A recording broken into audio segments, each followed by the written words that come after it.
ଆଜିର ଅନୁଚିନ୍ତା ଜୀବନର ଅଧା ବୟସ ପର୍ଯ୍ୟନ୍ତ ଟଙ୍କା ରୋଜଗାର କରାଯାଏ। ଏଥିଲାଗି ଶରୀର ଖରାପ ମଧ୍ୟ ହୋଇଯାଏ। ବାକି ଜୀବନ ସେହି ଟଙ୍କା ଶରୀରକୁ ଭଲ କରିବାରେ ବିନିଯୋଗ ହୁଏ। ଶେଷରେ ନା ସେ ଶରୀର ବଞ୍ଚେ ନା ସେ ଟଙ୍କା। ସଫଳତମ ବ୍ୟକ୍ତି ସବୁବେଳେ ଦୁଇଟି କଥା ନିଜ ଓଠରେ ରଖିଥାନ୍ତି।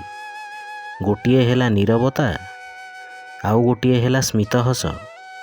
ସ୍ମିତହସ ସବୁ ସମସ୍ୟାର ସମାଧାନ କରିଦିଏ ଓ ନୀରବତା ସବୁ ସମସ୍ୟାକୁ ନିଜଠାରୁ ଦୂରେଇ ଦିଏ। ଯିଏ ଧୈର୍ଯ୍ୟର ସହିତ ଅପେକ୍ଷା କରିବା ଜାଣିଥାଏ, ତା ପାଖକୁ ସବୁ ଜିନିଷ କୌଣସି ନା କୌଣସି ପ୍ରକାରରେ ନିଶ୍ଚିତ ପହଞ୍ଚିଥାଏ। ପ୍ରତ୍ୟେକ ଛୋଟ ପରିବର୍ତ୍ତନ ବଡ଼ ସଫଳତାର କାରଣ ହୋଇଥାଏ। ଜୟ ଜଗନ୍ନାଥ।